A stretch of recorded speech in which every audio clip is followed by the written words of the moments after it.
Hey folks, today is Tuesday, April 28th, 2020. Coming up on Roland Martin Unfiltered. Black man jogging in Georgia. 2 white men shoot and kill him. Why are they not in jail?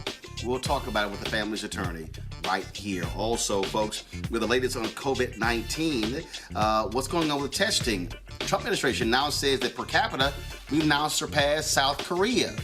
But we still aren't testing enough Americans. Also on the show, folks, Virginia public safety officers sent a letter to the governor of Virginia, Ralph Northam, saying all prison employees and prisoners should be tested for COVID-19. Why isn't that the case at all prisons in America? Also, folks, this video, a vicious attack by a California cop against a 14-year-old kid with a heart condition. Wait until you see this. His family wants everyone to see this video. Plus, personal finance expert Shani Curry is here to talk about how you should be saving your money and spending it wisely during this international pandemic. Folks, we've got a jam-packed show. It's time to bring the funk on Roland Martin Unfiltered. Let's go. He's got it. Whatever the miss, he's on it. Whatever it is, he's got the scoop, the fact, the find. And when it breaks, he's right on time and it's rolling.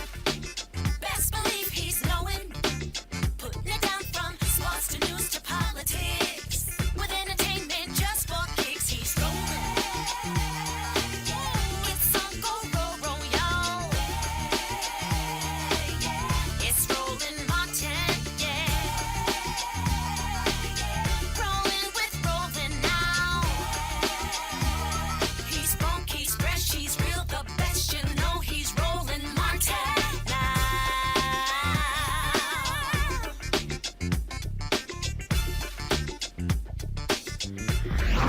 Martin. Folks, 25-year-old Ahmaud Arbery jogging in Brunswick, Georgia on Sunday when he passed a man who was standing in his front yard. That man tells cops later that he looked like somebody who was involved in a string of break-ins in the neighborhood. Now, according to police, Gregory McMichael grabbed his gun and his son, Travis McMichael, hopped into their truck to chase down this brother. They ended up shooting and killing him. But why aren't they in jail? How is it self-defense when the brother is jogging, minding his own business? Joining us right now is Lee Merritt. He is attorney for the family of the man who was shot and killed, Ahmaud Arbery. Lee, glad to have you back on Roland Martin Unfiltered. So, how are these two not arrested for murder? Well, it's very important to note, and as you pointed out, that the shooter, the father of the shooter, is former law enforcement. He was in the district attorney's office for that county for the last 2 decades, and before that, he was a police officer. And so the district attorney, who will be responsible for the indictment, backed out of it almost immediately because he had a personal relationship with him. They transferred this case over to the next jurisdiction, and that DA backed himself out of it as well. They had to transfer it a 3rd time. It is now with the DA for Liberty County in South Georgia. We are encouraging everyone to call Liberty County, where it's been for the past 2 months, and encourage them to start an investigation. Because when we called the GDI, they had not been called to investigate this case yet. Now, this happened, first of all, I said at the top, I said Sunday. It did not happen Sunday. First of all, the date was February 23rd when this actually happened. The father and the son grabbed a .357 as well as a shotgun, followed. They pull up to him while he's jogging, shout, "Stop, we want to talk to you." First of all, Arbery doesn't know who the hell these guys are. Why these 2 white guys is able to asking him to stop? Under what authority did they have to even demand that he stop and talk to them? Roland, I have to tell you, I believe that they were actually acting under police authority, both as being former law enforcement, and because police, I'm told by witnesses, were on the scene within seconds. And so that means law enforcement had already been contacted, and there was likely some sort of communication between this police officer for 2 decades and law enforcement who arrived to the scene prior to the shooting. Now, this is according, I'm reading a piece from the New York Times. According to documents obtained by the New York Times, a prosecutor who had the case for a few weeks told the police that the pursuers had acted within the scope of Georgia's citizens arrest statute and that Travis McMichael, who held the shotgun, had acted out of self-defense. First of all, let's just reset this. I'm sorry, go ahead. I was going to say that was nothing more than opinion by a friend of the shooter, right? And so this was not a legal opinion.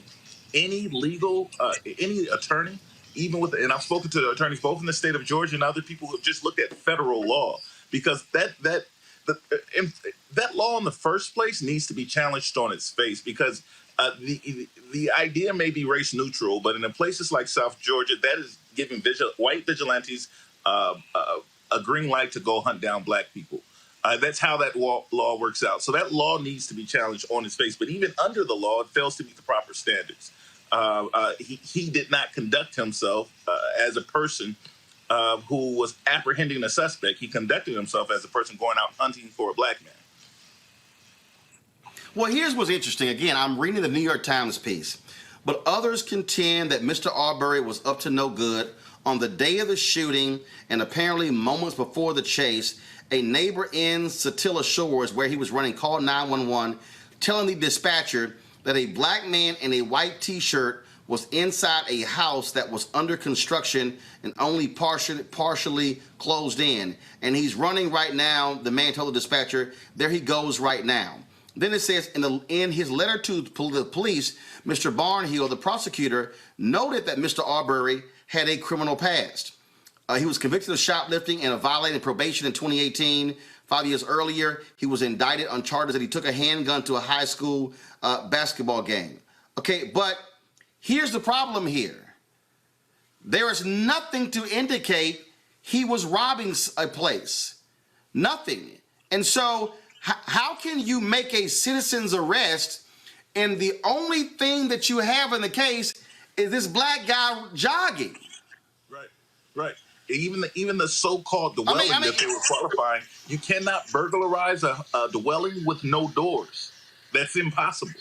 And so this dwelling that he allegedly was seen in, or someone with some black person with a white T-shirt was seen in, was a dwelling without any windows or doors. You can't burglarize that under the legal definition.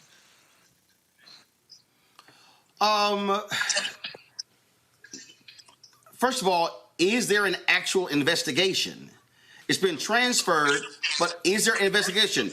Is that prosecutor's office? I mean, is someone actually doing an investigation?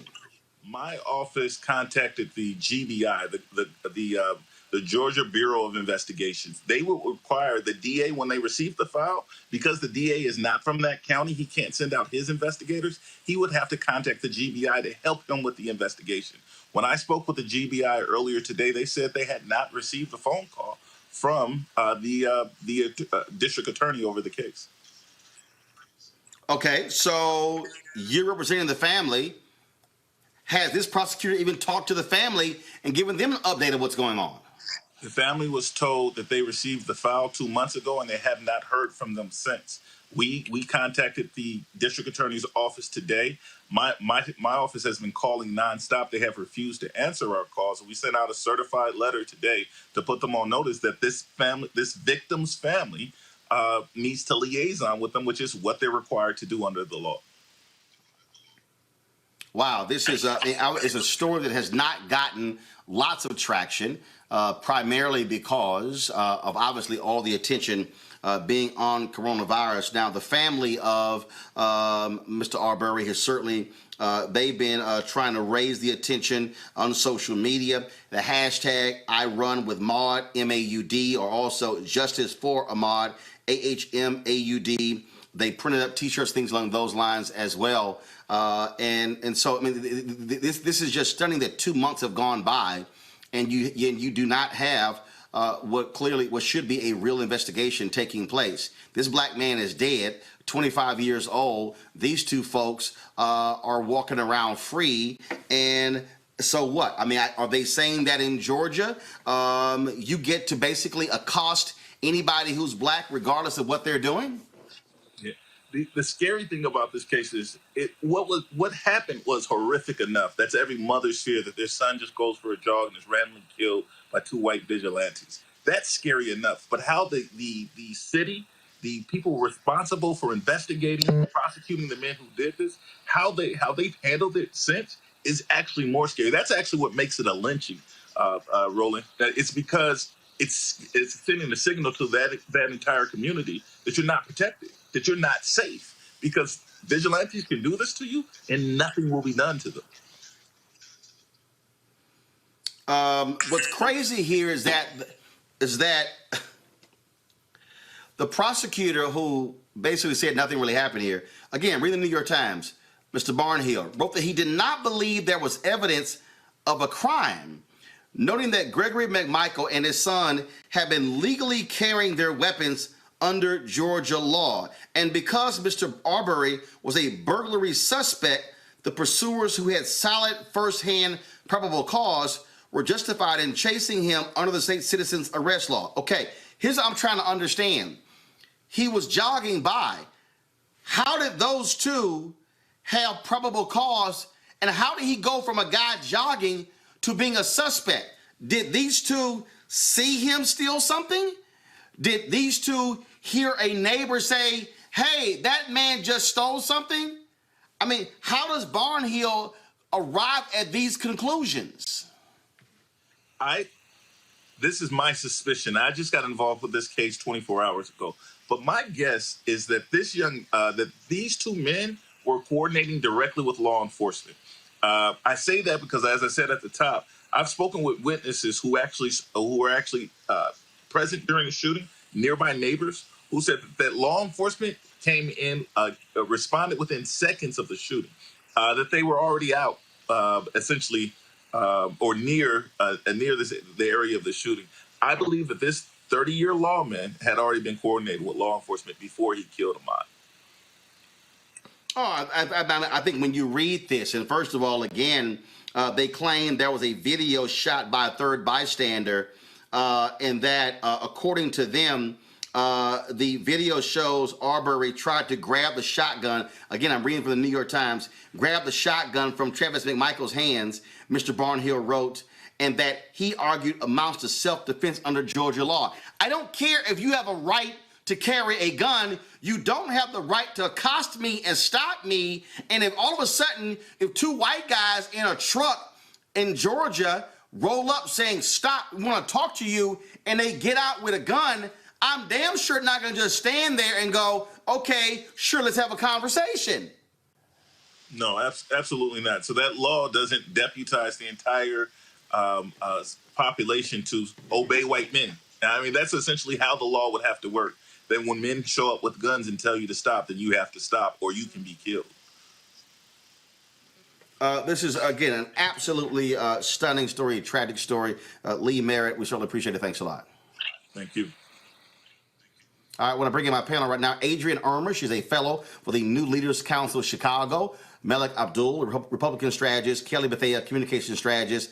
Adrienne, I'll start with you. I mean, to listen to the details of this story, it is shocking, it's stunning, it's sad, but what you're also seeing is clear protection of one of their own by these prosecutors. Yeah, I would have to agree there. But I also want to echo what Lee was saying in that these laws are supposed to be race neutral, but when you're in a place in small town Georgia, these aren't race neutral policies. And it does effectively become, if a white man pulls up and asks you to have a conversation with a gun in his hand, you're just supposed to acquiesce and submit.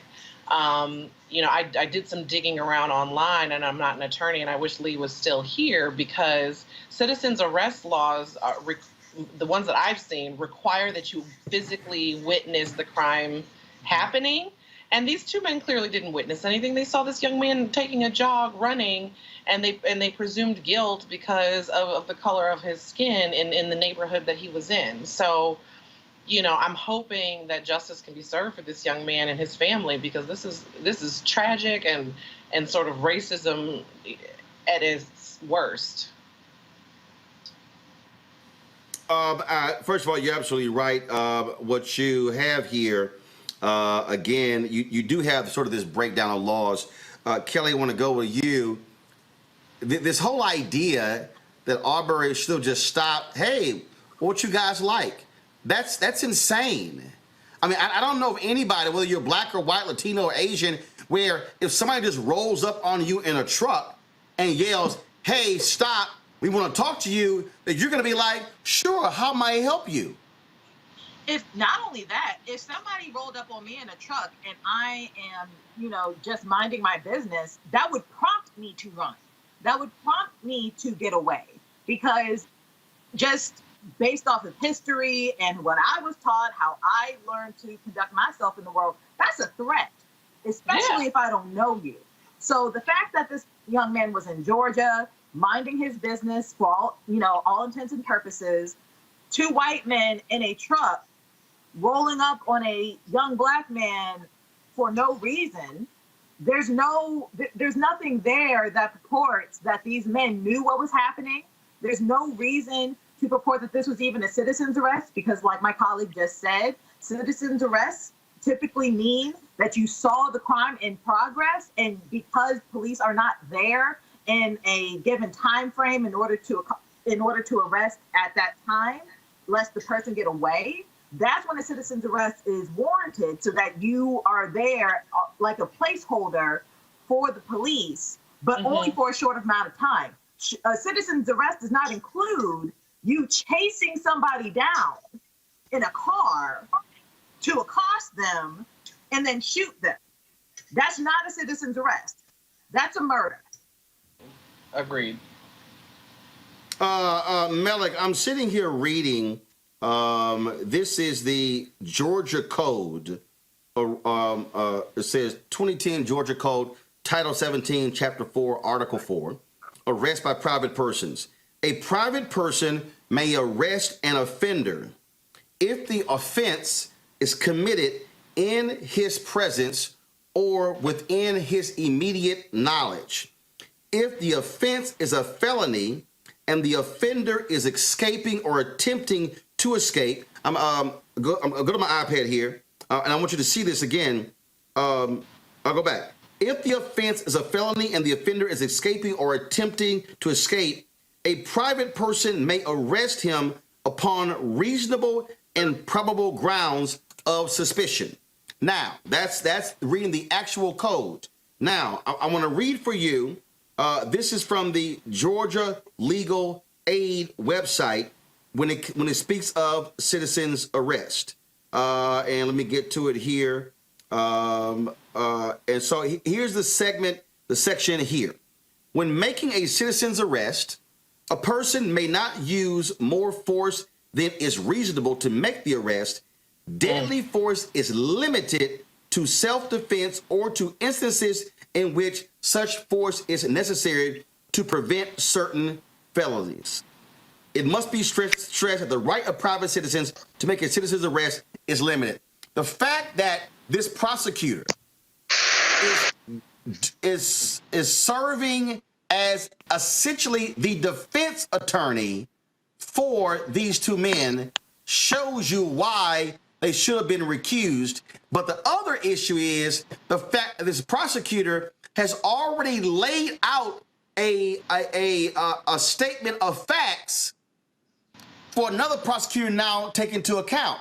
That prosecutor, the moment, McMichael's involved, he used to be an investigator for our office, I can't touch this case, it needs to be transferred. The fact that this prosecutor's already outlined this whole deal, meaning he has established a narrative for the purpose of defending both of these men.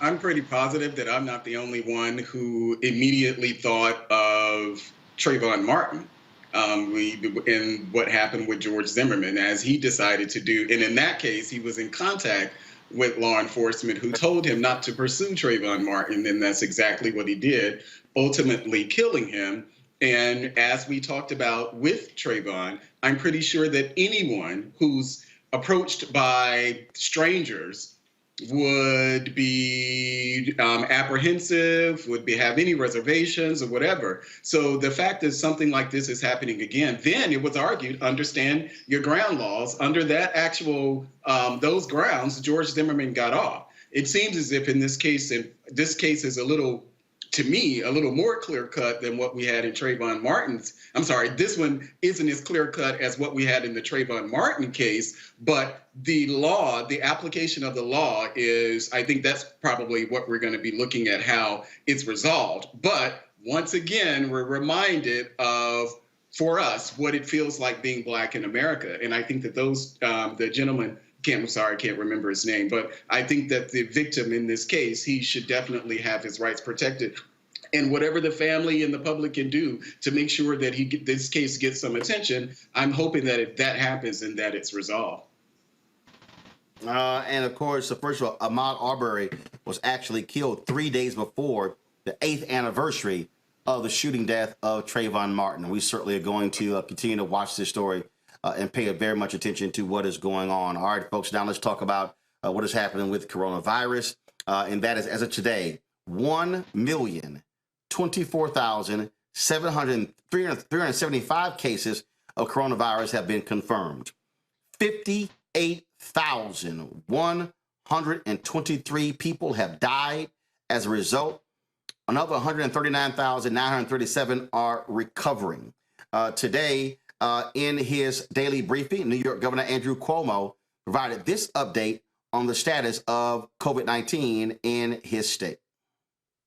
Let me talk to you about some of the facts that we're dealing with today. Facts are our friend, right? People want to make decisions. They want to know the facts without spin, without opinion. And that's what we've been giving them. Total hospitalization rate is down a tick, which is good news. The change in hospitalization on a rolling total, you see, is down. Number of intubations is also down. The number of COVID hospitalizations per day, these are new people who are newly diagnosed with COVID. It's under 1,000, which is good news. It's still a significant number of people, 900 people.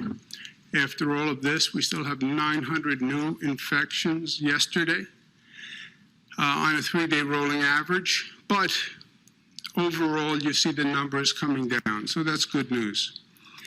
This is the worst news. Every day, I think maybe today is the day the nightmare will be over, but it's not. 335 people passed away yesterday from this virus in this state. It's 335 families. You see this number is basically reducing, but not at a tremendous rate. And the only thing tremendous is the number of New Yorkers who still pass away. Now, we have not had, of course, a federal briefing because that was being canceled by the Trump people. He did take some questions today. One of the things, Adrian, that is crazy, shocking, and stunning, this took place today at the White House, and the issue came up. Dealing with quote, cities that need relief. How shameful is it for the Trump administration to literally link COVID-19 relief funds with sanctuary cities and ICE deportations? Listen to what he actually said today. It's a bad management, and to give them the money that they lost, that's unfair to other states. Now, if it's COVID related, I guess we can talk about it, but we'd want certain things also, including sanctuary city adjustments, because we have so many people in sanctuary cities, which I don't even think are popular, even by radical left folks, because what's happening is people are being protected that shouldn't be protected, and a lot of bad things are happening with sanctuary cities. But that's just standing up here answering this question. That's one of the things I think about. If we were going to do something for the states, I think they'd probably want a something having to do with sanctuary cities, something having to do with other different points that we can discuss a little bit later on. Yeah, with the states is we're not looking. So, I mean, Adrian, really? He's such a pig. I mean, I think it's reprehensible for the person occupying the White House, who some, willingly and willfully call president. I can't bring myself to say it in this time right now, that he would withhold funds to help actual American citizens because that particular jurisdiction treats all people with the humanity that they deserve, right? In a country that says, "Bring us your poor, your huddled masses, and you're weak and you're scared," right? I can't. It literally makes me sick to my stomach to see him leverage funds, critical funds, life-saving funds, livelihood-saving funds, to make political asks for his own xenophobic agenda. It's sickening, honestly. And, especially when we're talking about a community that by and large contributes great amounts of money into our economy. I mean, immigrant peoples and undocumented peoples, they pay taxes on the wages that they earn in this country. Tax money that should be coming back into these communities that desperately need it in this public health crisis. It boggles my mind. But then again, this is the person that we're dealing with, where he constantly finds ways to lower the bar and embarrass the tenets on which this country is founded. Malik, really, what the hell does COVID-19 relief have to do with ICE deportations? And how is that all of a sudden a condition for cities to get relief? Saying, if in order for us to grant you COVID-19 relief, you're going to allow ICE to deport anybody who they want to. Really?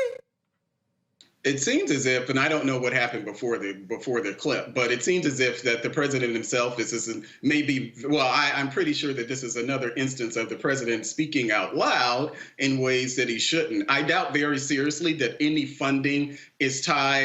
relief funding is tied to however the president feels about sanctuary city, or whatever the Republican conservative position is on sanctuary cities. I doubt that's something that ultimately ends up in any piece of legislation. So I imagine this is something of what the president is thinking out loud. But there are other things that the president. But Malik, here's the deal, though. Let's just be honest here. We saw this when it came to ventilators and things along those lines, where you had, in the case of Colorado, for instance, they tell Colorado, don't ask for ventilators. And then all of a sudden, he posted a tweet, Senator Couric Gardner called me, so I'm sending 100 ventilators to Colorado. The reality is, we have heard numerous stories of them, in essence, doling out decisions. When he said, look, don't return the calls of the Michigan governor. And then, of course, Florida got 100% what they asked for, even though they got more than what they asked for. Other hard-hit states did not get it. I mean, we're seeing somebody who plays the partisan game of, I will hook up my red states, but I'll ignore blue states. He's already playing this game. Oh, he's absolutely playing this game. And if you read the bill, the last funding bill that came out, they gave states, states will receive a minimum of... Adrian, hold on one second. I need Mel to respond. I'm going to come back to you. Go ahead, Mel. Okay. I believe it was Chris Wallace who actually asked the Michigan governor about the rumor that the Trump administration, or through Vice Prince, or there was a conversation about withholding anything from Michigan, and she didn't, on air, she actually denied that was so. But I don't know, and I haven't heard any governor say that the administration actually withheld any type of protective gear or respirators, that anything that states went without a respirator or PPE because the federal government was withholding that from the state. I know that's been a lot of chatter in the media about that, but I don't think that there's been any proof that the administration itself withhold life-saving things like respirators and PPE because of the president's feelings about a particular governor or blue state. See, but then what he actually does, what he actually does, and how the bills are written, is that they guarantee a minimum number of dollars per state, but then they leave in this big window for him or for his administration to dole out funding based on whether or not he agrees with the particular person in charge and with the agenda in that particular state. The last funding bill, it had that language in there. States will receive a minimum of, and the rest will be at the liberty of the Department of Health, the Department of Human Services. So clearly he can play favorites with the rest of that money as long as the states get that minimum dollar. Bottom line here, there should be no preconditions. They should not be playing games with the lives of Americans. All right, folks, let's go to our next story. In the midst of this entire deal, we talk about what's happening with ICE. They are sending a number of Haitians back. They've already deported almost 130 Haitians in the middle of this pandemic. Advocates like Congresswoman Frederica Wilson of South Florida are calling on congressional leaders to include any future coronavirus stimulus efforts, first of all, to tie halting deportations to when it comes to the resources. Now, although ICE said in March that it would delay most deportations because public safety was a top priority, why are Haitians still being deported? Congresswoman Frederica Wilson joins us right now. Congresswoman? Hello, Roland. How are you? How are you? Staying safe? Glad to have... Absolutely staying safe. I see you're doing the same thing as well. So ICE says we're going to halt, but why they keep sending Haitians back? And then aren't they also making this actually impacting coronavirus in Haiti with their decisions? They really are, and it's a disgrace. It's a disgrace. And they said from the beginning that there would be no deportations during this coronavirus pandemic going on in this nation. And just in the dead of night, they began to round up Haitians from across the United States and put them on a plane to deport them back to Haiti. Some of them had been exposed to the virus. Some were in detention centers where guards had the virus. Some had the virus, and they still deported them to Haiti.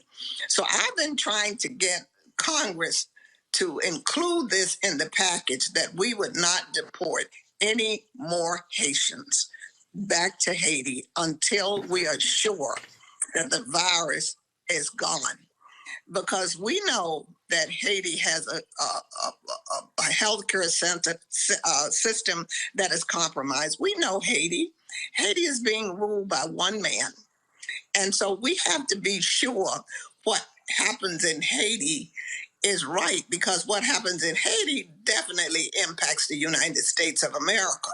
And we have been dealing with Haiti for many years.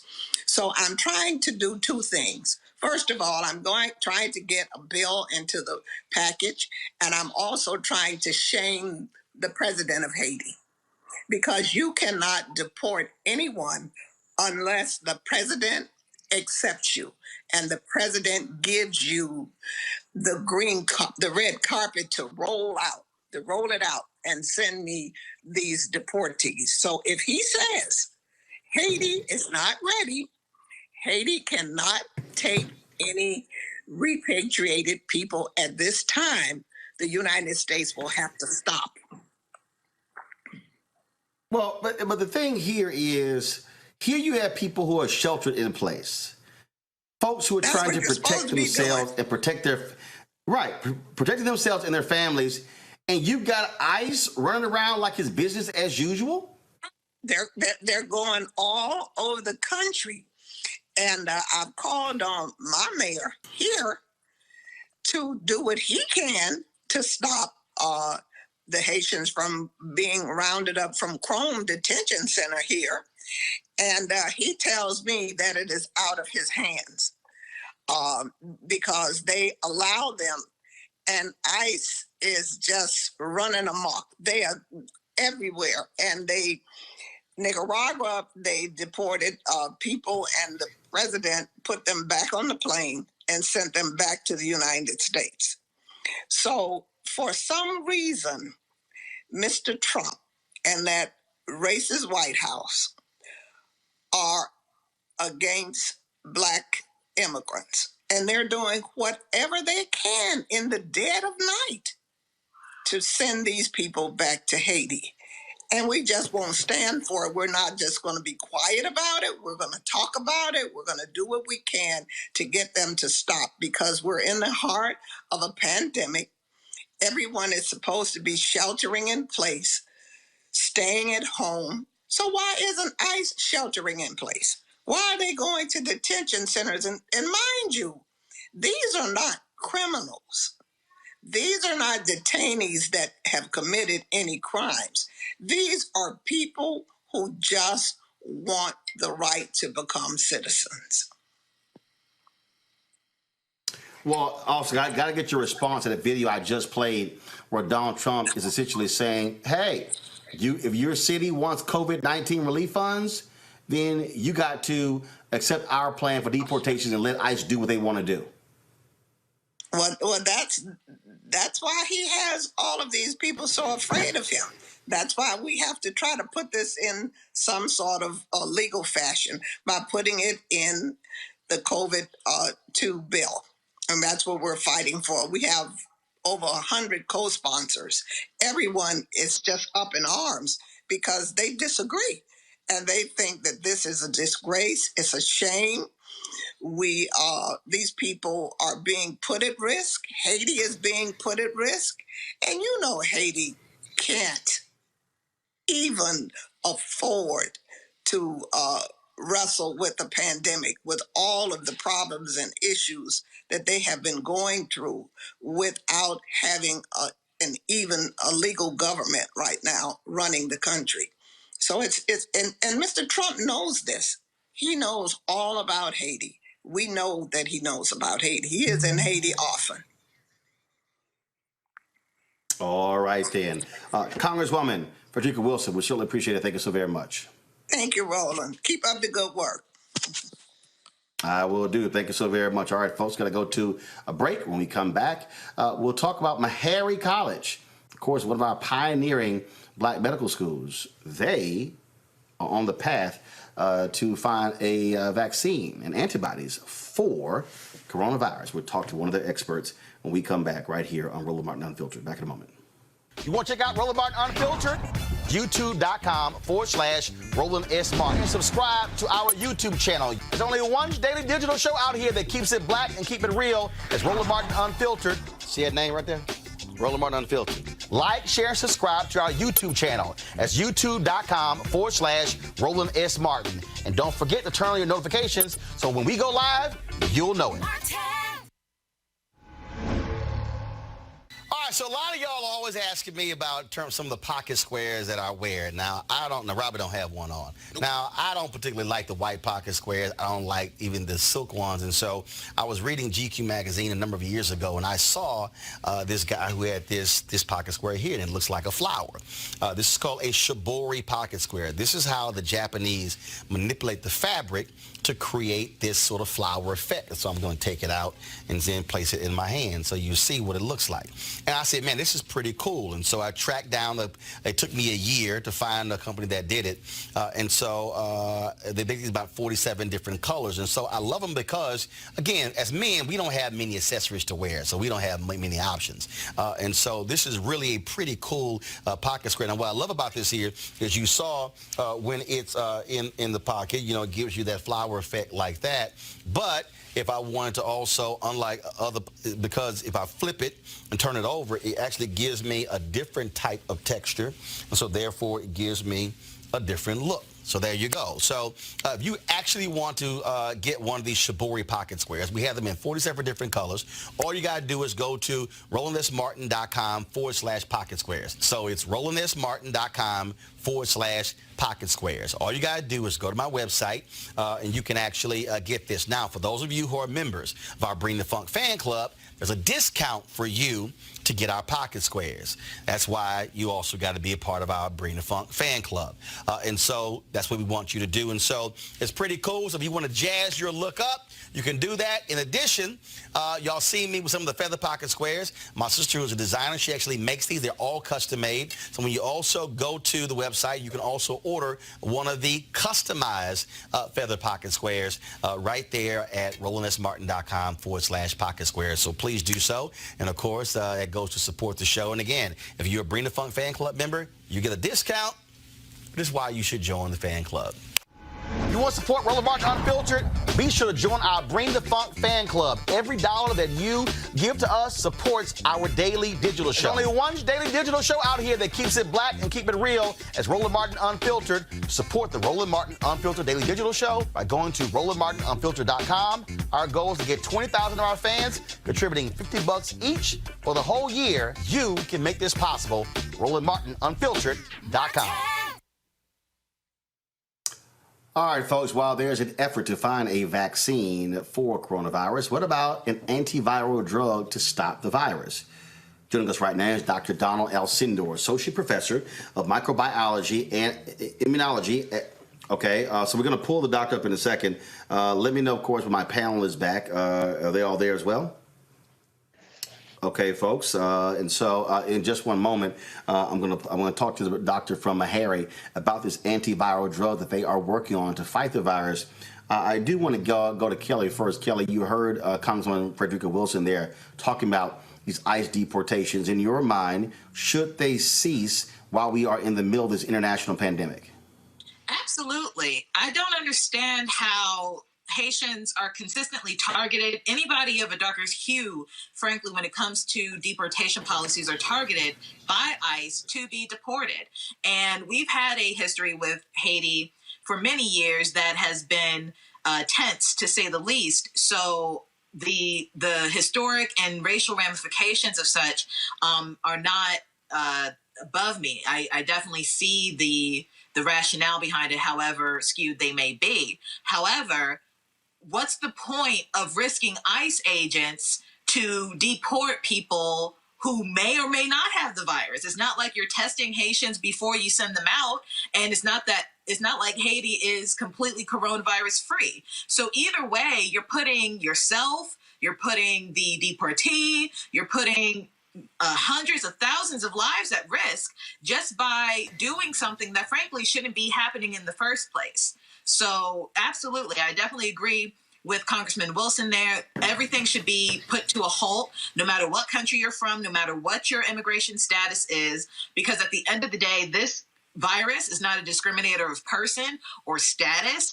Coronavirus, COVID-19, does not care whether you have legal papers or not to stay in a country. If you have it and you do not have the means to get over it, you can die from this. And that should be priority number one from this country, not whether or not you're an American citizen. Malik, deport or not in the middle of this pandemic? I don't know what the process normally is for deportations during a pandemic. I don't know what happened during the Obama administration with SARS.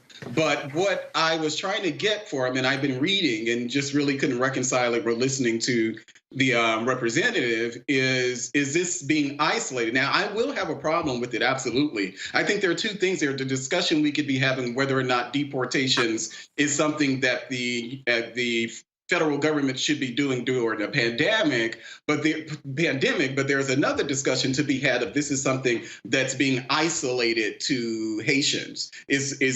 Are other deportations happening to Mexico or any other place around the world? If this is something that's specific to Haitians, then we really need to be raising the roof, because it's clear that that would be some sort of discrimination against Haitians as opposed to any other group. So I think it's something that we should look into and definitely be concerned about. But to repeat, I just don't know if this is something that's limited to Haitians. But overall, if we're continuing deportations as we normally have, then that's a discussion that we can have.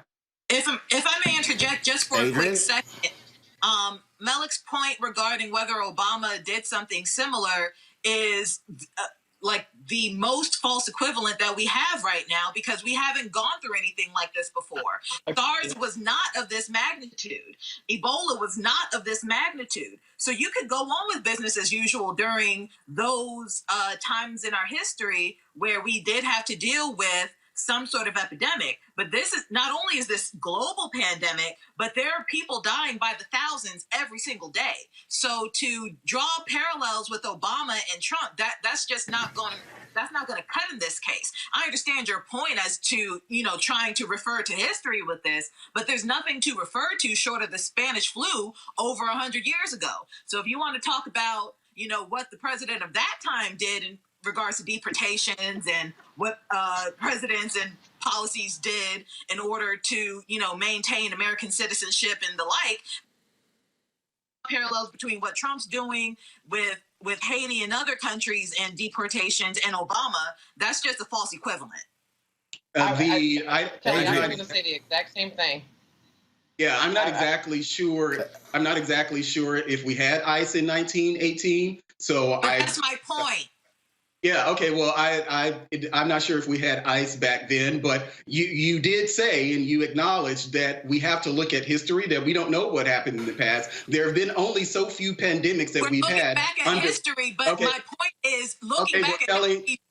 Kelly, if I could just finish your point, if I could just finish my point, there have been so few pandemics, so we only have to use as a gauge what's happened during those pandemics. The most recent pandemics that we've had have happened to be during the Obama administration, not as severe as the one that we have. That's not really precedent. That's what I'm saying. Yeah. It's not really precedent, comparatively speaking. If you're going to try and use precedent, you need to draw a parallel that is at the very pandemic. Similar. That's it not was a pandemic. Similar. But I'm saying, but it wasn't a pandemic. You're just arguing that this pandemic wasn't as bad as other pandemics. I assume that's what you're arguing?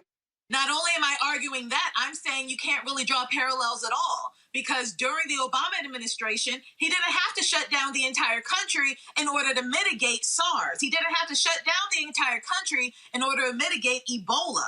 So do you know if his administration stopped deportations during those pandemics, though? What I'm saying is whether he did or didn't, it's irrelevant. Okay, so it doesn't matter if he did. Okay, so it doesn't matter. Parallels to what's going on right now. Okay, so it doesn't matter if Obama didn't stop deportations. So office. Okay. I got it. Here's the deal. Okay, I got it. Adrian, real quick, then I'm going to go on to my next guest. Sure. No, Adrian, will go ahead. echo a lot of Kelly's sentiments. I mean, the virulence of COVID-19 is unmatched in modern history in terms of pathogens. Okay, so to draw a parallel to the response and the day-to-day business of government when President Obama was in office to a global stay-at-home, shelter-in-place response to one of the most virulent viruses we have ever seen in modern history is a false equivalency. And to put ICE agents in jeopardy, in the process of deportation, to effectively be granting a death sentence to these deportees or would-be deportees by sending them back to a country that does not have an infrastructure in place, a healthcare infrastructure in place to deal with this pandemic. Like, that's it. Again, this is morally reprehensible. This is another example of this administration's xenophobia and extreme racism, where if you don't have citizenship and you have melanin in your skin, we will treat you like less than human. All right, folks, I told you about what's happening, of course, this fight to find a vaccine for coronavirus, but folks at Meharry are working on an antiviral drug in the short term. Joining us right now is Dr. Donald Elcindor, Associate Professor of Microbiology and Immunology at Meharry Medical College. So, Dr. Elcindor, how are you doing? How are you, sir? Doing great. Okay, so explain to folks who are watching and listening, What is the difference between a vaccine and an antiviral drug? So a vaccine is designed to protect the person before they become infected.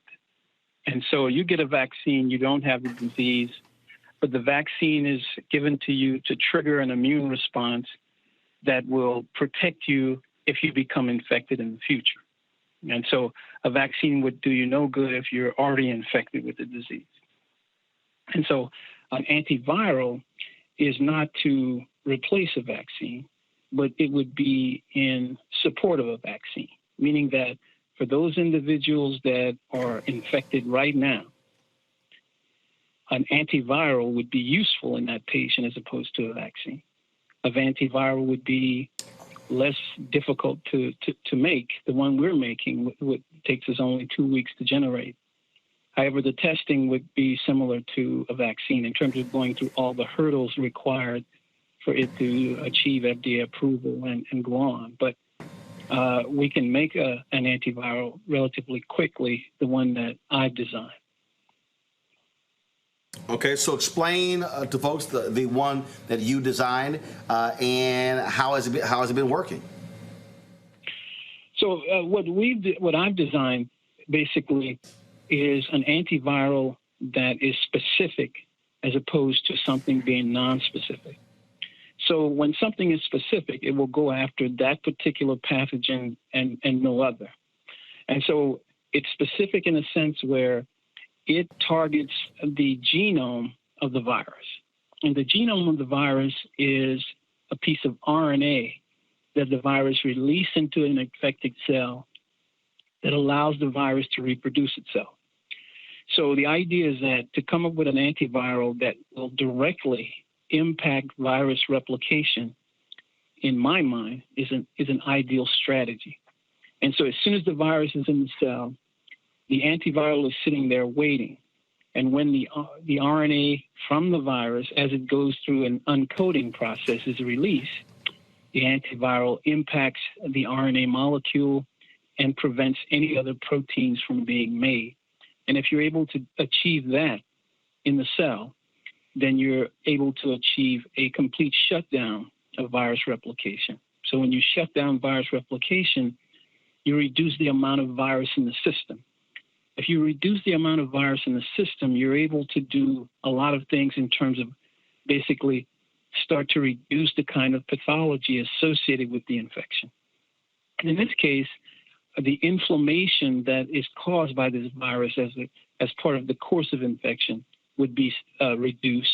And if you're able to reduce the amount of virus there, what we call virus load, then you would expect to see an amelioration of the kind of pathology and maybe even the symptoms and the disease itself.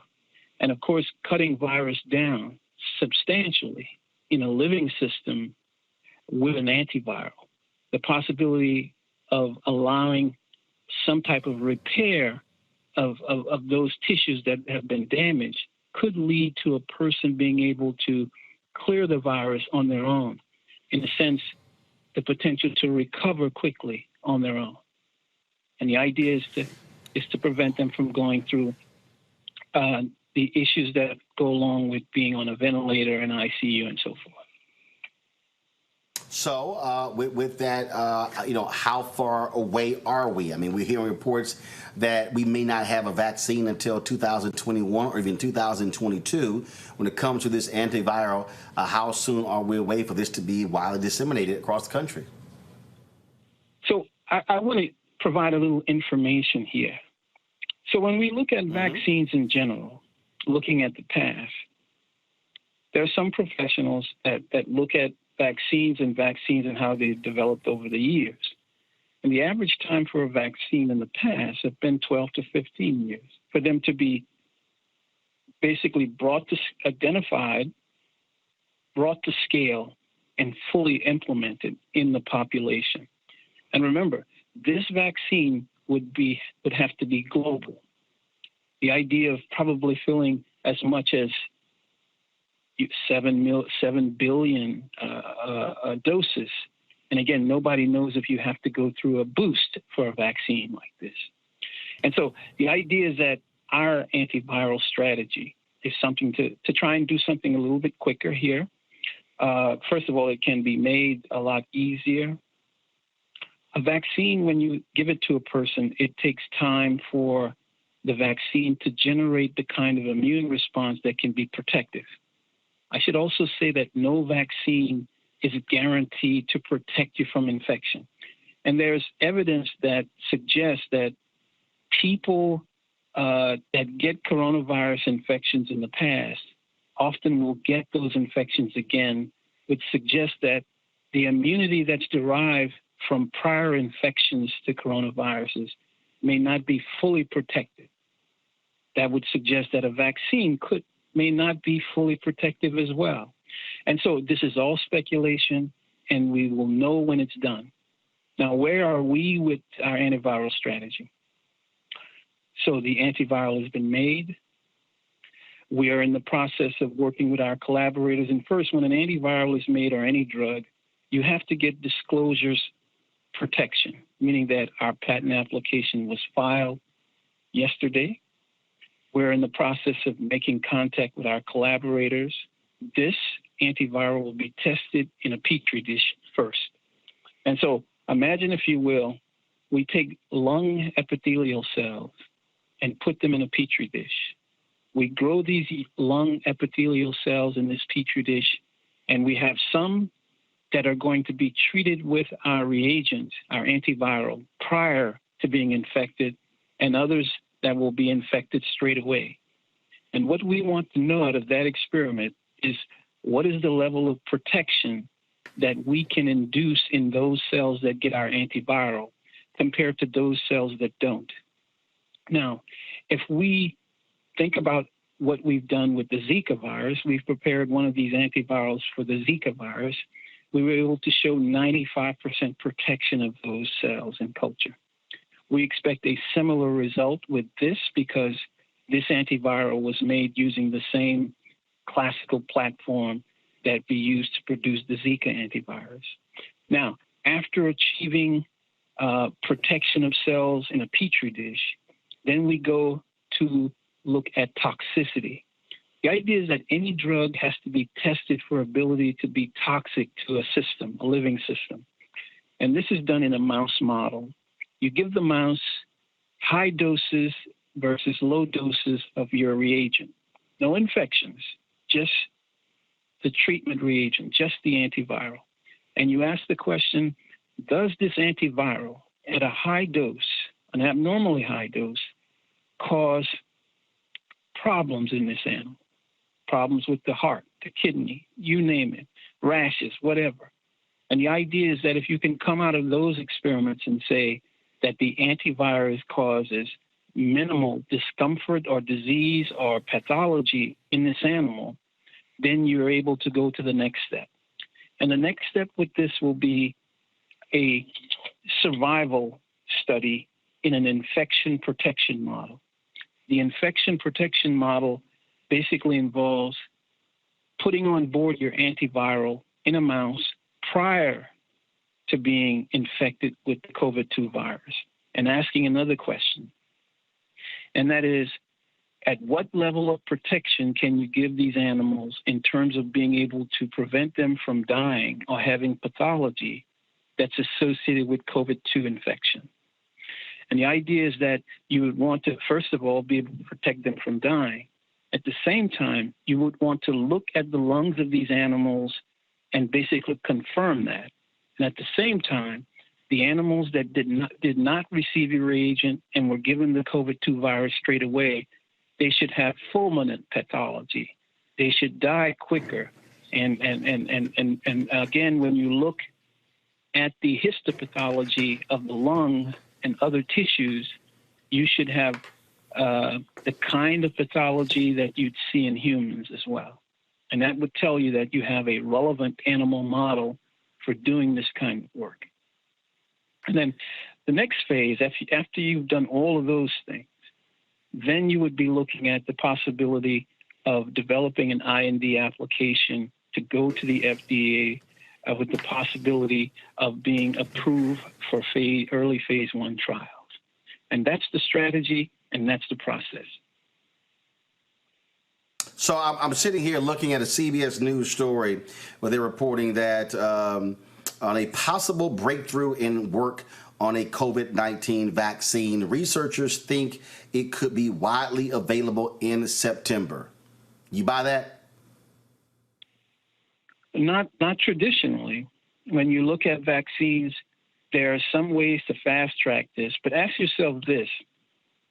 How much time would you think it would take for a vaccine to come out of the clinic into a phase 1 study to follow people over long periods of time to see the kind of ill effects this vaccine would have in them for toxicity in the phase 1 study?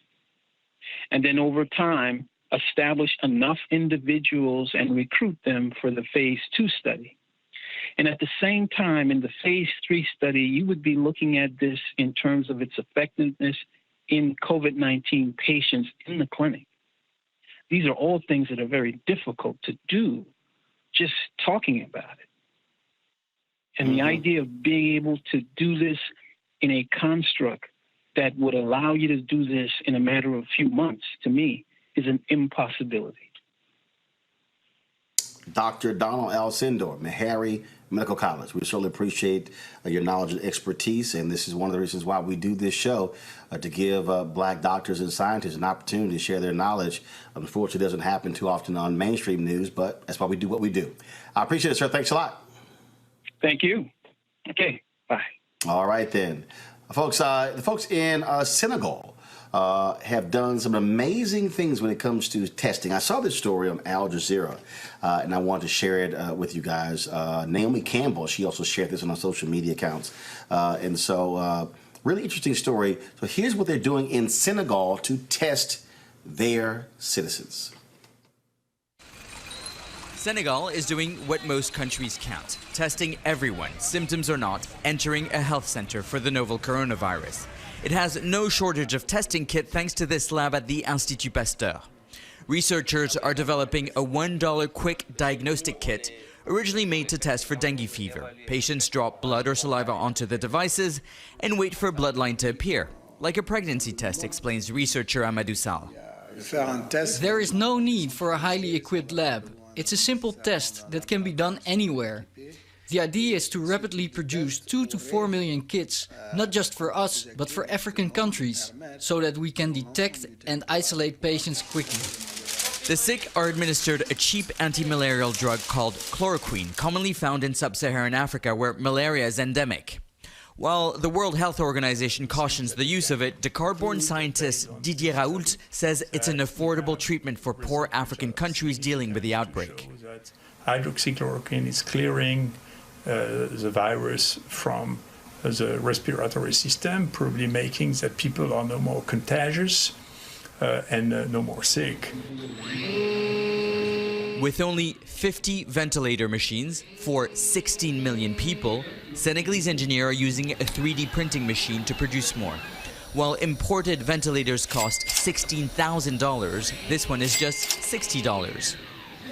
Senegal is counting the cost, and it's paying off. More than a month into the outbreak, the small West African nation suffered only 2 deaths, with most patients treated healed. Senegal has the largest rate of recovery in patients infected with the coronavirus in Africa, the 3rd in the world, ahead of countries like the United States and France. And while it has a tiny health budget compared to those countries, it has a wealth of experience in dealing with infectious diseases and outbreaks. Over 3,000 children died of pneumonia last year in Senegal, thousands more from malaria. Coronavirus is one of many deadly infections the country is dealing with. Lessons learned from the AIDS epidemic, the recent Ebola outbreak, were key in Senegal's strategy in dealing with the pandemic. I'm optimistic because some measures are taken already. Closing the airport, no imported case coming in the country, limitation of movement, confinement of people from 8 p.m. to 6 a.m. I think those things can help. These measures were taken when there were less than 100 cases. Scientific modeling predicted tens of thousands of infections and hundreds of deaths. But this has not happened. Early detection and African-led research means Senegal is so far beating the odds. Nicholas Hawk, Al Jazeera, Dakar. Again, folks, that was a great Al Jazeera story there, and I wanted us to show that. Adrian, again, look, there are amazing things being done by African Americans, Africans. Unfortunately, when you look at mainstream media, you swear, you know, we're nowhere to be found, that the only time they talk about us is when it comes to those folks who are dying, yet you got black people who are putting the hard work in trying to save folks as well. No, yeah, that's a very heartening story to see, and you know, it just goes to show what and how far innovation can take us, and the science and the research community can take us, and it also sort of makes you, when you see leadership in Senegal reacting and delivering news and talking about the importance of science and research in such a positive light, it really makes you long for the same thing here in America. But, you know, instead we have Donald Trump suggesting that exposure to UV light, a carcinogen, and inhaling things like Lysol or bleach might help us fight this pandemic is just, gosh, it just makes you wish that we had somebody else in the White House right now. What is happening here, again, I think you're seeing the sort of things that are, Kelly, across this country that are important. But this is where if you're the federal government, you need to be tapping into Meharry, Xavier, North Carolina A&T, a number of these HBCUs who know black people very well and who, frankly, are doing a much better job of really assessing and how this is impacting African Americans.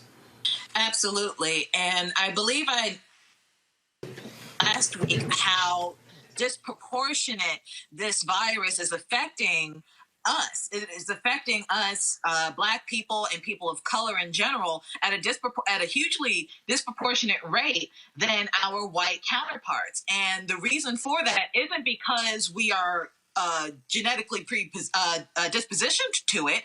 It's because of the historic systemic racism in the medical industry in this country. So when you have medical schools specifically in HBCUs or just historically Black and are intimate with our stats and our statistics and our history, we have a better shot at beating this thing, not only as a community of Black people, but just in general, because you know that once Black people get a hold of something, it doesn't just affect us. It benefits everybody. So we definitely need to consider the FAMUs and Howard Med and all of these other schools, historically Black colleges and universities with medical programs. We definitely need to start pouring more into them because they have a better shot as to identifying exactly what's wrong, and further, actually giving us the information that we need and the support that we need to make sure that we will be well. Malik, again, Black expertise is critical because the reality is when we were on this show, we had a previous Meharry doctor, when Dr. Anthony Fauci stood in that podium and said, you know, they were finding out late that asthma was an underlying condition of coronavirus. We came back and he said, hell, if y'all listen to Meharry, we've been saying this for the last 5 weeks. I don't think that I know that there have been studies, even I think from CDC, where they've actually reported on the fact that the asthma rates for Black people as opposed to white population. What I thought was interesting about the doctor that you had on the show was he really was in a short period of time was giving a sense of what the federal process is for drugs, whether we're dealing with antibodies or vaccines. You know, he really described what will ultimately be a very lengthy process. And I think that that's good for the public to hear, that this is not you wake up one day and then voila, the FDA approves some type of drug. I mean, this is definitely a process. So it's good to hear that Meharry, they're focusing on this, and it's no surprise to anyone that you don't have a lot of Black experts across network TV. We don't push enough for those type of things to happen to really get our experts out there. But another thing that I thought was interesting was that, ironically, in Senegal, the representative story, the Al Jazeera story, was talking about the fact that how they actually use chloroquine and how that's been successful in treat a low price option for actually treating the virus in Senegal. It's a little different than hydrochloroquine, but I just thought it was interesting that chloroquine, which is the anti-malarial drug, is something that they're using in Senegal to treat it. Again, what you said is a different drug. And so bottom line is doctors do what they do. And that's the most important thing and why it's important. All right, folks, let's talk about what's happening in our prisons. In fact, former New Orleans Mayor Ray Nagin is out of prison. Remember, he was sentenced to 10 years in prison after being found guilty on corruption charges. But due to coronavirus, he has been released 3 years early. He was supposed to get out in 2023. He is now a free man. Well, folks who are in these prisons say it's grossly unsafe. We know about in Ohio, one particular prison where more than 2/3 of all the inmates got coronavirus. Others were scared to death. In Virginia, the Department of Corrections announced expanded testing for COVID-19 for inmates who are high risk, such as at Virginia's Deerfield Correctional Facility. And because of this, they want everybody tested, prisoners as well as those who are working there. Joining us right now is Donald Baylor. Donald is Virginia Director for the National Coalition of Public Safety Officers. And Donald, as I read this throughout of Florida, that was just unbelievably just crazy to me, where you had inmates who were making masks for correction officers, but not for themselves. I mean, you kind of, it's sort of nuts to say you're going to give a mask to a corrections officer, but you're not going to deal with the inmates. Both are in close quarters. Well, here in Virginia, the department, they do make masks and they circulate them to staff as well as the offenders in the prisons. That does happen here in Virginia. But what you said about Florida there, that really doesn't make sense. If you would make them for staff, you would definitely want to have the offenders wearing them, because what we understand from the information on the CDC is that the mask only protects the other person. So if you're wearing that mask and the other person is not, there's no protection, no level of protection. And so what about what you're calling for in terms of widespread testing in Virginia, all state prisoners and inmates? Again, we are asking this because, first of all, we are very much concerned. We have a lot of our membership in these agencies, in the Department of Corrections as well as juvenile justice.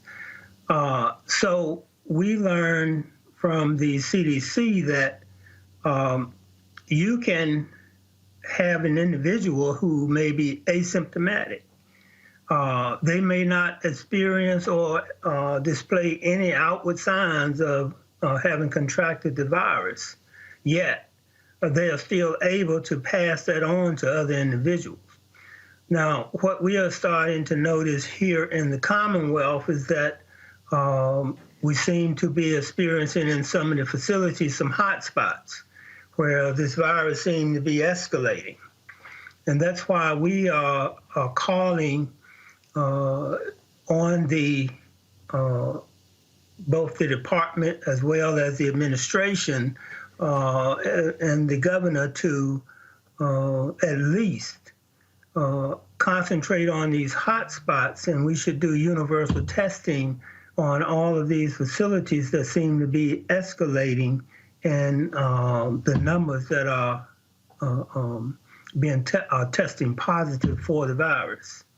So we feel that should at least be the case, that we should concentrate on hotspots and then move on to other facilities, because we see that that's the only way to really know where you are, is to do a wide range of testing, both for staff and the people incarcerated there.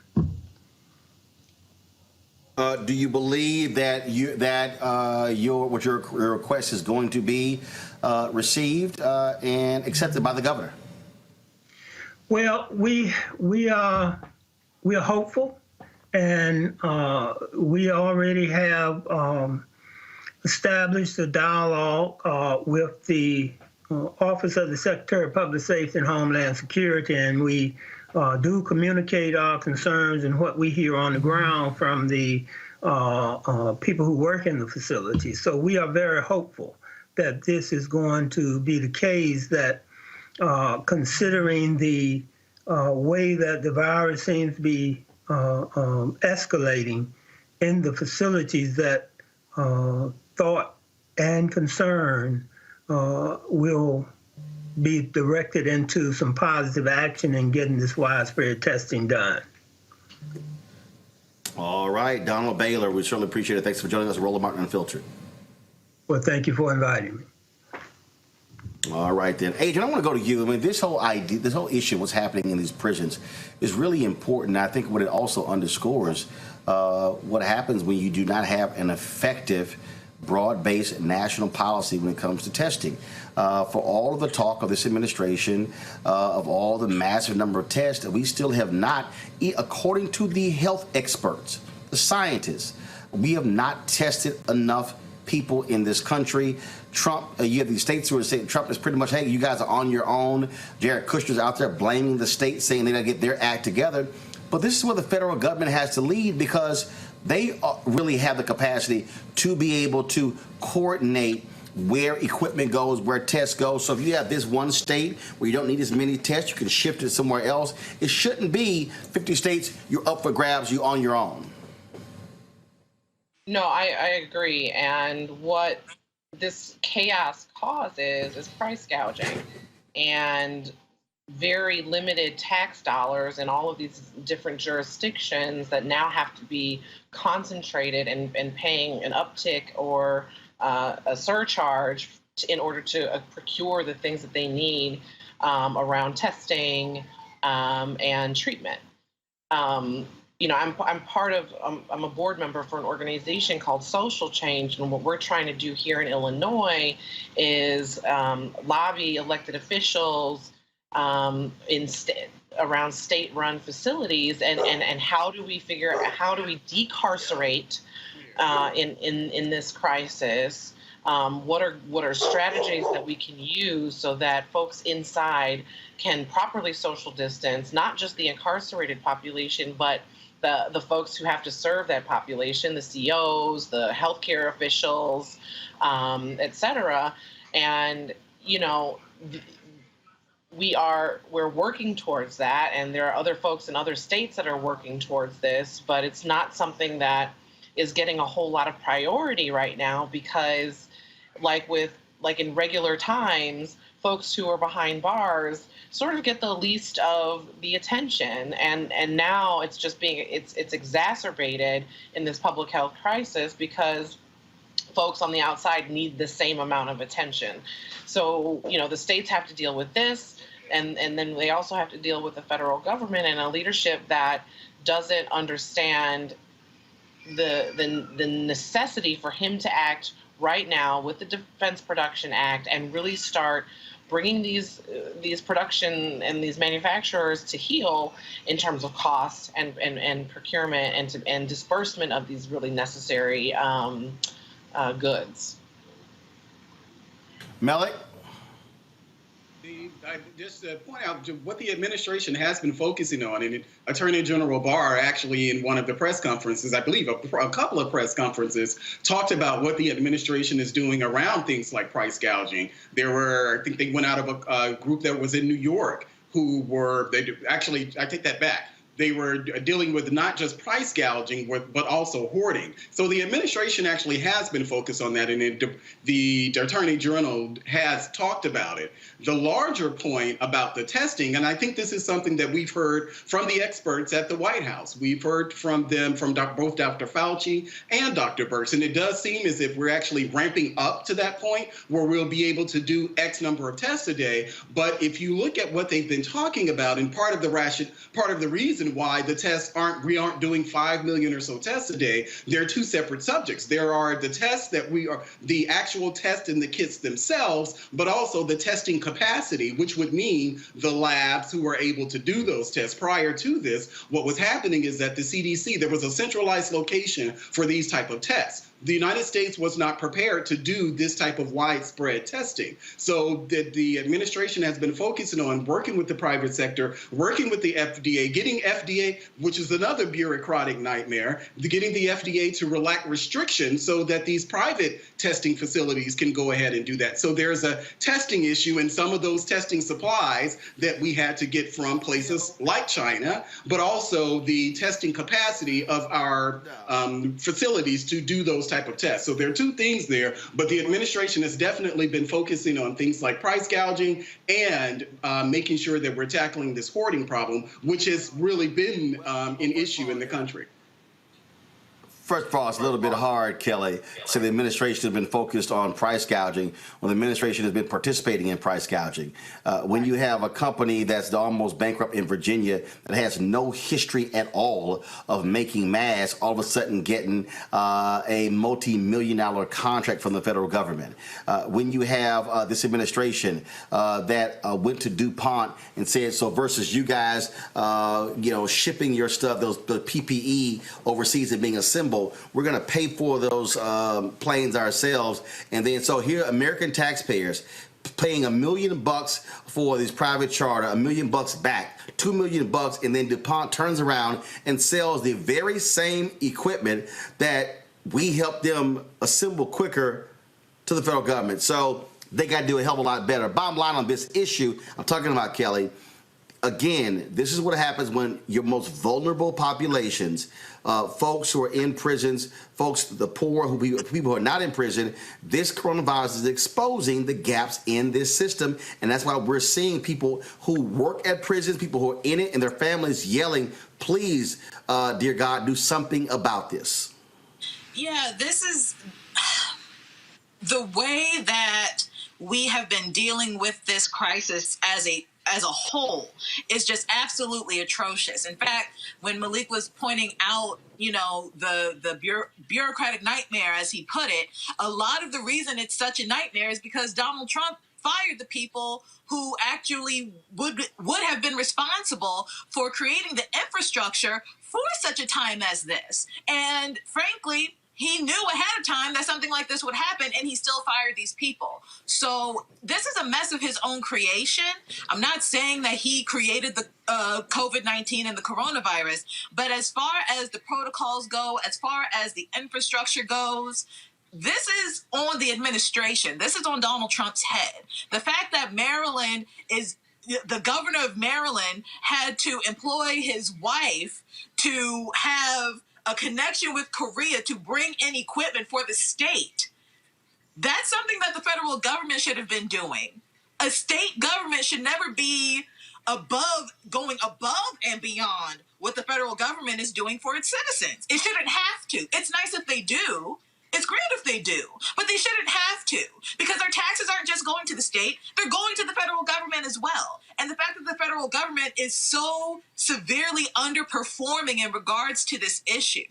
People are dying not because of state governments, but because of the infrastructure or lack thereof that the federal government has provided. And to your point regarding prisons, they are, if anything, the glaring reflection of the loopholes and the pitfalls of the lack of infrastructure that this country has when it comes to healthcare, when it comes to infrastructure, when it comes to money being spent, where it's going, all of that. So it's not just something that we have to consider on a state level. This is definitely a federal issue. The infrastructure is the lack of infrastructure, frankly, is definitely Trump's fault. And it's a shame that the least of these are going to be affected the most because of this situation. Folks, let's go to our next story. Cell phone video shows a cop in Rancho Cordova, California, pummeling a 14-year-old child in the face and body. Later found out this kid has a heart condition. because the cop accused him of smelling like marijuana. Watch this. Bro. Stop, bro. What's your password? What's your... Don't do this, bro. Stop, Josh, stop. Stop, bro. Stop, Josh, stop. Stop hitting them, bro. Just stop. Okay, I'm trying to understand, Adrian, smelling like marijuana. That requires that type of force because I thought you smelled like marijuana. I can't. Like, that was so triggering for me. I have a big boy. He's 8 months old, and raising a black child in this country, especially a black male child, terrifies me because of instances like this where even as children, they're adultified and seen as a threat before they've even hit puberty. I mean, I just like... I'm at a lack of words, honestly. I mean, I hope that this officer is not only stripped of his badge, but that perhaps the family can file a civil suit and get some recompense for this clear abuse of power and police brutality. But this just goes, this is another example in a laundry list of examples of how desperately police departments need adequate training in de-escalation, in reducing racial bias, and in cultural competence. Like, I can't, especially something as benign as marijuana, where 24, now 26 states in the union have legalized it for recreational use or medical use. Like, I'm appalled. It's disgusting and terrifying. I'm going to go to my iPad, please. I'm going to read this. This is a statement, a media statement that was released. And this was on April 28th, 3:34 p.m., which basically was about 4 hours ago. The investigation is in its infancy, and the facts as we understand them now are subject to change as we conduct a more thorough and complete examination of the circumstances surrounding this incident. This took place on yesterday. The deputy was in the area due to complaints from citizens about hand-to-hand sales of alcohol, tobacco, and drugs to minors. They say it's important to put the video in context. In this case, the deputy saw what he believed to be a hand-to-hand exchange between an adult and juvenile. As the deputy turned around, he lost sight of the adult who left the area. When the deputy approached the juvenile was uncooperative and refused to give the deputy basic identifying information. He told the deputy he was 18 years old. Having reasonable suspicion that criminal activity was occurring, the deputy attempted to detain the juvenile so he could conduct further investigation. The juvenile became physically resistant at that time, causing the deputy to lose control of his handcuffs, which landed several feet away. The deputy attempted to maintain control of the juvenile without his handcuffs and while alone waiting for his partners to arrive and assist him. Ultimately, the deputy recovered tobacco products from the 14-year-old juvenile, which is presumably the reason for his resistance. The juvenile was cited and released to his guardians. This type of situation is hard on everyone, the young man who resisted arrest and the officer who would much rather have him cooperate. The community should know. First of all, we lost the signal there. We're going to come back. And so they lay out that the community should know, again, the roles and responsibilities of the police. I'm trying to pull it up on another device. What I found to be interesting about this whole deal, Melik, and this is, again, when you go back to how cops operate, this whole notion of let me detain you. Then they say, well, we found tobacco products. I'm sorry. Pummeling the hell out of a kid because of tobacco? Do you know how many kids I've seen smoke? I mean, this is the problem I have with how they sort of operate with police officers. It just doesn't make sense for what is really a minor offense, Melik. Minor. and I think this was in California, I believe, where weed is illegal. Marijuana is legal in California. I think this was California, where marijuana actually is. Rancho Cordova, California. Yes, Rancho Cordova, California. Yeah, so that's already a problem. If we give the police a benefit of the doubt to assume that everything that they say there is true, the problem that I have is the interaction with the kid. True, we don't know what happened before this video clip, but he's pummeling the kid on the ground. It's hard to get around that, and it's hard to justify. And again, even if they say, okay, well, they saw an exchange where drugs were being sold, what we're seeing is not a proper response to drugs being sold. Even if the kid resisted and the police officer lost his handcuffs or whatever, when you get to pummeling, I mean, this was pummeling. This wasn't restraint. This wasn't trying to just tie the hands behind the back. This was pummeling the kid in the head. So I don't know how you get around that. I'm pretty sure, since this is a police officer, that they're going to investigate it. But these type of incidents, just looking at the kid being flung around, those things are disturbing. But I'm pretty sure we're going to get to the bottom of it. Where it's going to end up, I don't know. But this is just unacceptable. And the reality is, Kelly, we rarely see videos of white kids being pummeled like this by cops. Rarely do we see it. And frankly, I would be hard pressed for you to see it anytime soon, especially with the social distancing and whatnot. But in this particular incident, if I heard you correctly, the cop thought that, or was told that this person was 18 years old and he had a suspicion of tobacco. If I'm not mistaken, you can be 18 and smoke cigarettes. So there's still no probable cause or reasonable suspicion, from my understanding of what I just heard, for this cop to even, approach this person, let alone assault him in the way that he just did. And I keep saying on your show, and I will say it again, if you have a racial bias in any capacity, you should not be in a job where race comes into play or where you have to take race into consideration in any regard.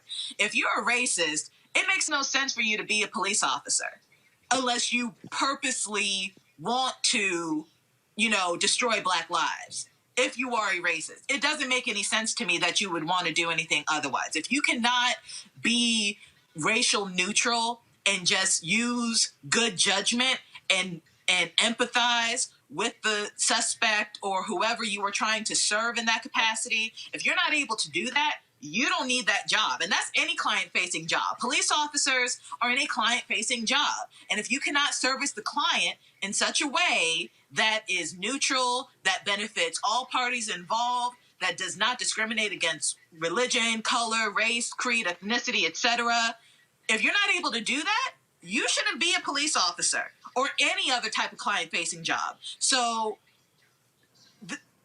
again, it's very triggering to me to see this video just in general. I have young men in my family. I have a little brother. I have a baby nephew. I've seen it firsthand. The fact that this is still a thing, especially during a time where people are supposed to be social distancing, it's just absolutely insane to me. It's insane. It's, again, it is the reality of what we see that impacts us as African Americans. All right, folks, let's go to our next guest. We want to talk about personal finance. A lot of people are trying to figure out how do they make ends meet, but some of us also need to understand that, look, we don't know how this thing is going to end. This is going to be continuing for a period of months. And so what position must we be in? What must we be thinking about now when it comes to our money and how we manage our money? Some say put those pennies together, right? My next guest, Shawnee Couric, is a personal finance expert. She, of course, is someone, she's out of Miami, works with the CBS affiliate there, again, and so you can follow her on social media as well. I'll give that a handle in just a second. But Shawnee, look, people out here you see people raising money for food. You see people raising money. You have all these different benefits that are going on. And so many folks just don't know what's next. You got companies who are sitting on money, not spending money on advertising because they don't know what's going to happen with the economy. And so what are you advising people when it comes to really being focused on their dollars and looking at every single penny over the next several months? So I think what's key in this is when we look into an economy and we see that, number one, when you look at the unemployment rate, it's like at 84 times of what it was last year. When the average American has about less than $400 in their savings account, all of those are going to be situations that's going to tell you that you definitely need to mind your money. Simple things that I advocate for my clients to do is, number one, simply just look at your budget. Just look at it. Oftentimes people say, I don't have a budget. Everybody has a budget, whether it's on QuickBooks, whether it's just in your hand, or whether it's in your journal. You definitely have a budget. This would be the opportunity to just look at what's coming in and what's going out. So how you're going to be impacted is definitely going to be situationally. Some people have lost their jobs, so that's going to put you in a totally different demographic. Whereas in you're working from home, you're still maintaining your income, you receive your stimulus check. So it really depends on what segment of income you're in. And obviously, first of all, my panelists get ready. I'm going to go to each one of you and ask a question as well. Obviously, we talk about, a budget is essential, but what you're also dealing with is you're dealing with people who now being home, their expenses are also changing. Some people are saying they're spending far more on food than they normally do because they're home 24 hours. Now you're talking about also folks who are making online purchases when it comes to shopping as well. And so, just our normal way of operating, our routine is now totally changed because of so many are sheltered in place. All right. So when I'm looking at a lot of my clients' budget, one of the things that we have the capacity to do is just say, how much do you think that you spend? And then we look into all of their different accounts and we see how much they actually spend on something. What I'm finding is people have had the opportunity to reduce on the amount that they're spending with gas. People's eating out expense is reducing tremendously. So what they're losing, what they're gaining from gas and what they're gaining from not eating out, they're being able to supplement that into what they're doing for groceries. So what I'm finding specifically with my clients is that a lot of them who have decided to look at their income and they're looking at what's going on, and they look at it and they go, oh my gosh, even though I'm home, I'm doing a lot with Uber Eats, I'm doing a lot with dining out. Oh my gosh, it's actually costing me $400 or $500, and I'm going to the grocery store, so that's an additional $500. When they're able to just see those numbers in front of them, look at their habits, look at how their emotional spending, they're able to reallocate that money in a way that it makes sense. So you don't feel so bad that you're spending more on groceries because you're home and you're eating more, because you've had the opportunity to reduce the amount that you're spending on gas and the amount that you're spending on dining out. If you can really get a hold of your emotional spending. This is not the time to be on autopilot. The things where you're just saying that, if you're eating out of boredom, watch your habits. Look at what it is that you're doing, just because we really don't know how long we're going to be in this situation. And you don't want to deplete your resources on the basis of overeating or on the basis of just emotional spending, because you're on autopilot. You're accustomed to eating out. You're accustomed to doing this. You're accustomed to do this. This situation has really brought us to a place where we get to let go of some of our habits that weren't serving us in the first place. Let's see here. Let's go to Melik first. Your question for Shani Curry. Yeah, just a quick question. Just wondering about your experience dealing with people who don't have a lot of resources, a lot of financial resources and disposable income, especially during what we're facing now with so many people being out of work. So my question is, what is your advice for those people who don't have that amount of disposable income, who may be actually dealing with an unemployment check and just trying to pay rent? Like, what is your advice for people in those type of financial situations? Okay, so if you're finding it, you're fall within that demographic of where you've actually lost all of your income and the only thing you're getting is your unemployment check, right? Obviously, right off the bat, your wastefulness is gone. My clients who are in those positions, they definitely want to get into some level of community building. This is not the time for you to just be, completely by yourself. If you're finding that you don't have enough food resources, then this looks like you need to do some community building. That's where that's coming down to. When it comes to your rent, you want to take advantage of any of the social programs that's going to be available to you where you can. There are some people that's taking advantage, and that's something that we can't talk about. Some people that are taking advantage of COVID relief programs that's really, that they really don't need to. But for that demographic, you definitely want to get into community sharing. You want to get into food sharing. You want to find out what type of community. We have community food farms here where you can go and you can get free food. That's going to be the situation. It's more about community building, and you definitely want to be looking for employment. In some segmentations, people are finding that they're just a lot emotionally overwhelmed. So they're not doing, some of my clients are not doing that extra stuff and actually looking for employment. They're kind of getting accustomed to just getting this unemployment check. It would be in their best interest.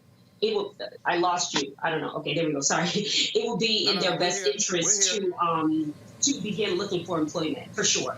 Not just resting and thinking that unemployment check is going to be sufficient. Those would be my 3 takeaways for that. Watch what it is that you're spending, get into community building, see what type of resources that you can take advantage of when it comes to allowing you to stall out your rent payment, your car payment, your mortgage. You definitely want to tap into those programs. If you're finding that you're kind of sinking in the emotional frustration of losing your job, find some ways to kind of segment so that you can begin looking for employment. Adrian, what's your question for Shani Curry? What are some ways that you're encouraging folks to save money on food? I'm just curious what your thoughts are. Is it cooking large amounts of food to last a long time? Is it sticking with non-perishables, so like the canned goods because they're cheaper than fresh goods? What are your thoughts on that? Well, that's really going to be situational. There's not carte blanche with that when I'm saying, hey, you only need to do fresh foods or you only going to do canned foods and things like that. I think the most important thing is to watch what you're doing, have some level of awareness. I'm finding that some people are doing a lot of emotional eating. A lot of people are looking to food to supplement for their boredom as opposed to having some level of consciousness. So if you're overeating, this would be definitely the time, whether you're eating non-perishable, whether you're doing fresh, or whether you're getting all of your food from a food bank, whichever way that it is, it would be a very good time for you to begin watching your food intake if that is driving up your expenses. That would be the simple way that I go about that. All right, Kelly, final question. Sure. I heard the phrase emotional spending, and I don't hear that very often, but I would like for you to expound upon that, because I want people to understand that just because you don't have a whole lot of disposable income does not necessarily mean you can't emotionally spend your money. So my question specifically is for those who do practice emotional spending to their detriment, myself included.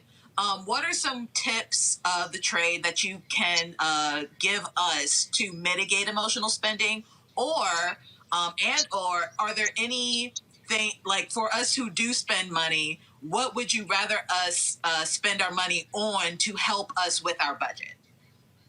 Okay, so the number one thing, so you asked me 2 questions, so I'm going to do the best that I can to unload them. One of them is, I think oftentimes people think that they're only investing when you're thinking about a stock and a bond, right? That's the only time that they think that they're investing. But you're always making an investment. You have to figure out whether or not if you're spending, where every dollar that you need is coming to an end, spending, that's the end of it, right? Or if you're going to be investing, are you making an investment in your health when you put food into your body? Is that an investment? When you're making an investment into your rent, you're making an investment into having housing and where it is that you live. So make sure that when you get ready to take money out of your purse, your pocket, your debit card, whatever you're using it for, think of it as an investment. Don't always think from a place of just spending where that money is going to quickly come to an end? How do you begin to look at your ability to emotional spend, right? The number one is just going to be just go and look at your transactional history. Just look at how many times you decided that you bought something that you don't necessarily need. And then look at it and say to yourself, what was I thinking? Why did I really need this? Did I really need this off of Amazon? Did I really need this? It's just really asking some hardcore questions. Oftentimes people are on auto pay when it comes to their spending because they don't look at it. So if you just look at what it is that you're doing with your money, that can help you to kind of take apart some of your emotions attached to it. People are very bored. I find a lot of people are very bored, so they're taking a lot of classes, a lot of courses, they're eating a lot of food. When I look at my clients' expenditures, I can look at every single thing that they're spending money on. A lot of it is just going to Uber Eats, a great deal. When I'm looking at budgets, you're talking about $1,500 on Uber Eats, going out and you're saying, I'm limited on cash. Are you limited on cash? You really got to, even if you're not a cook, you can learn to prepare some food for yourself. So the emotionalism of just being unaware, if you can start reducing how unaware you are, it will give you the opportunity to look into your emotions and what it is that you're buying. All right. I think we are all good. Shani Curry, how can folks reach you? All things on First Empowerment. You can find me on First Empowerment. Roland, just one last thing, if I can mention, if I can in my few little more moments, is when it comes to COVID relief programs, if you're getting notices from your banks, or even if you're seeing things online as it relates to going ahead because you feel like you're limited on cash, maybe you may say, hey, I'm going to go ahead and freeze my mortgage payment for 12 months, or maybe I'm going to go ahead and not have my car payment for 90 days. You want to make sure that you really look closely at a lot of those relief programs that's being offered by your financial institutions, whether it's your credit card companies, whether it's your mortgage, whether it's your car payment, because oftentimes if you really don't need those programs, if you lost your job, obviously you do need a program that's going to help you maintain your home, make sure you maintain your car. However, if you're not in those type of situations and you're taking advantage of some of those programs, you can find that they will not serve you in the long term. For instance, when I'm looking through the fine lines of some of those programs for some of my clients, it's saying, yes, you can go ahead and miss 12 of your monthly payments until you recover from this. But instead of you having a 30-year mortgage, now you have a 40-year mortgage. So if you're going to take advantage of any of those COVID relief programs, you want to make sure that you read the fine lines. It may even be necessary to go to an attorney if you're going to take one of those programs to make sure that in the end of this, they're not putting so much on the back end as if you didn't make any payments at all. I'm finding that to be something that a lot of people are having to face during these COVID relief programs, for sure. All right, folks. Shani Curry, she is the personal finance expert with CBS4 in Miami. Also, author of the book, here it is, 10 Things Every Woman Should Keep in Her Purse. Obviously, that's for the sisters because I ain't got a purse. All right, Shani, I appreciate it. Thanks a lot. All right, thanks.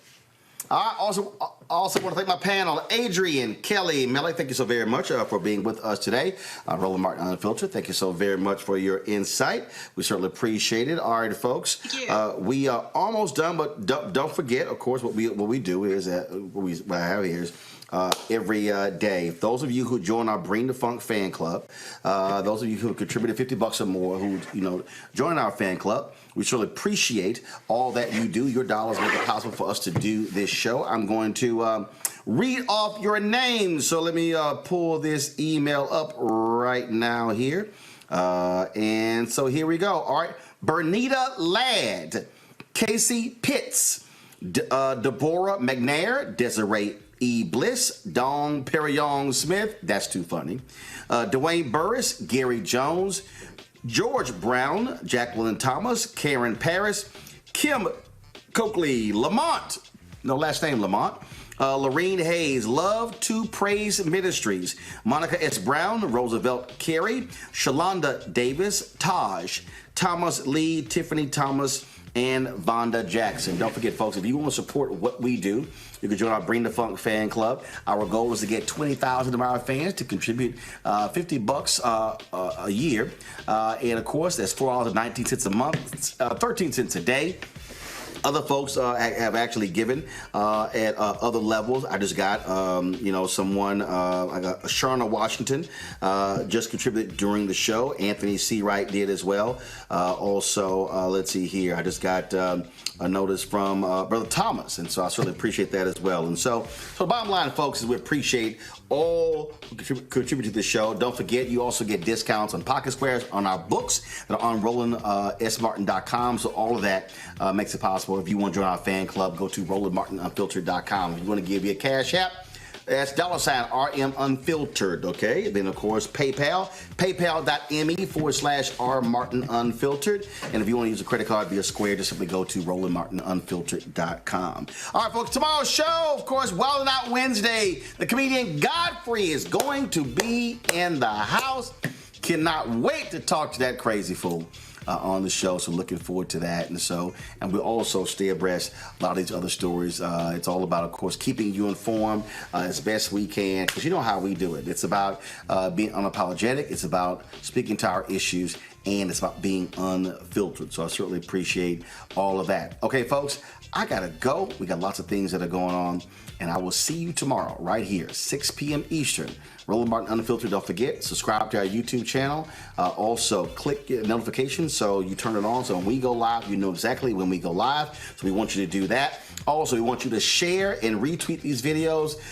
Share them with people, because we want people on Instagram, on Facebook, on Periscope, on Twitter, on Tumblr, on Snapchat, on all the platforms, TikTok, you name it, all of them, to know what we're doing, where we are, and how we are doing our best to give you the most important up-to-date information that exists. And so it's only one show that does what we do. We're the only daily digital show out here, and so that's why we're about empowering you with as much information as possible. All right, folks, I got to go. I appreciate all of you for watching. Thank you so very much. I'll see y'all tomorrow. Holla!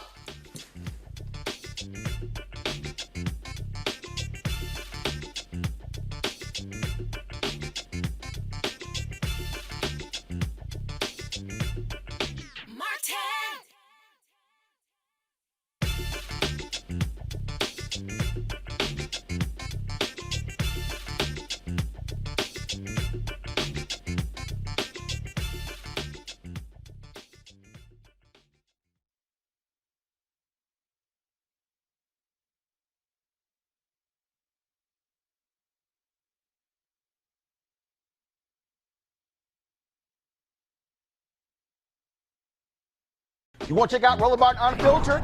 YouTube.com/Roland S. Martin. And subscribe to our YouTube channel. There's only one daily digital show out here that keeps it black and keep it real. It's Roland Martin Unfiltered. See that name right there? Roland Martin Unfiltered. Like, share, and subscribe to our YouTube channel. That's YouTube.com/Roland S. Martin. And don't forget to turn on your notifications so when we go live, you'll know it. Hey everybody, this is your man Fred Hammond, and you're watching Roland Martin, my man, Unfiltered. Hi, this is Essence Atkins, and you're watching Roland Martin Unfiltered. Hey yo, peace world, what's going on? It's the Love King of R&B, Raheem Devon, and you're watching Roland Martin Unfiltered. Hi, my name is Brescia Webb, and you're watching Roland Martin Unfiltered. Ow. Well, I like a nice filter usually, but we can be unfiltered. What's going on? This is Tobias Trevelyan. And if you're ready, you are listening to and you are watching Roland Martin Unfiltered. What's up? I'm Lance Gross, and you're watching Roland Martin Unfiltered. Hi, this is Cheryl Lee Ralph, and you are watching Roland Martin Unfiltered. I mean, could it be any other way? Really? It's Roland Martin.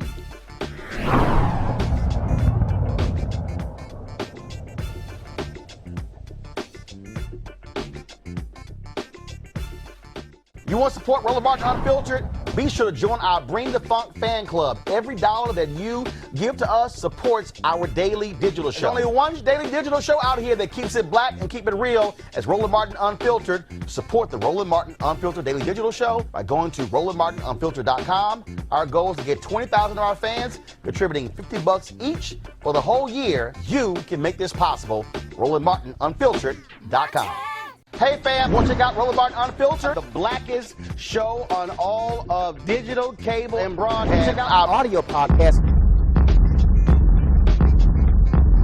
There's only one daily digital show out here that keeps it black and keep it real. As Roland Martin Unfiltered. Press play.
Unfiltered.